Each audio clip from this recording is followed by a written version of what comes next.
Sa career man o sa kanyang personal life, very much happy ngayon ng comedy queen na si Ai de las Alas. At sa dami ng kanyang blessings na tinanggap, ang gusto lang daw niya ay maghatid ng good vibes sa lahat.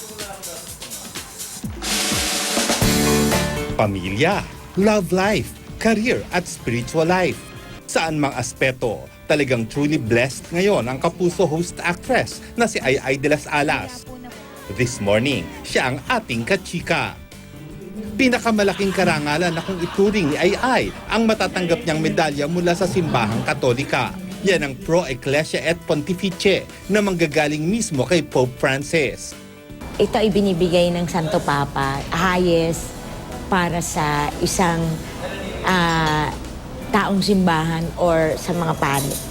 Nagpasalamat ako sa Panginoon at saka sinabi ko sa kanya na hindi po ako karapat-dapat dito, pero kung may plano po kayo para sa akin, susunod lang po ako sa inyo. Talagang humble daw si Ai at dahil dito, mas na-inspire siyang mamuhay ng payapa. Bukod sa PayPal Award, wagi naman ang Special Jury Prize sa 12th Eurasia International Film Festival sa Kazakhstan ang indie film niyang area. Sobrang kakaiba yung experience. But nung in-announce nga yung namin, kinabahan lang ako kasi English na eh. And the winner of this ganyan-ganyan, nung in-English niya, parang kinabahan ako. Naku, parang kami to. Naku, tama nga, kami nga. Pero hectic man ang kanyang schedule, tutok pa rin daw si Ai sa sitwasyon ng anak-anakan niyang si Giro Manyo na ipinasok niya sa rehab. Kwento ni Ai, masaya raw siya dahil paganda ng paganda ang lagay ni Giro. Okay naman na siya. At saka gusto niya doon muna siya. Gusto niyang tapusin yung niya, yung rehab niya. Nagtataka siya bakit ibinalik ko siya. Sabi ko, kasi ito yung makakapabuti para sa'yo. At syempre, higit sa lahat, masayang-masaya rin ngayon si Ai sa kanyang love life. Proud daw si Ai sa boyfriend niyang si Gerald Sibayan na nagkamit na ng college degree. Yun, happy siya. Graduate na siya.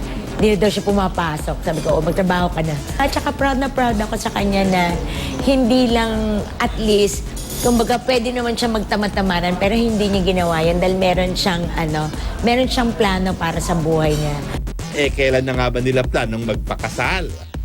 Pinag-usapan pa rin namin pero si Lord naman ang magde-decide in God's time kung kailan kami ikakasal. Pero dati 4 years, ngayon 2 years na lang daw siya, baka 1 year nga lang. Mag-iipon lang siya. But wait, there's more. Dahil sa dami ng blessings niya, nais din daw ni Ai na maghatid ng good vibes. Kaya naman may dalawa siyang golden tips to be happy. Number 1, acceptance. Always accept the things that you cannot change.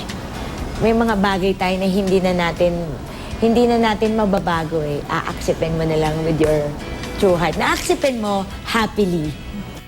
At syempre, number 2, prayer.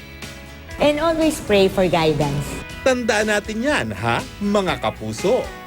Good morning, mga kaunang hirit. Good vibes lang tayo parate. Good vibes.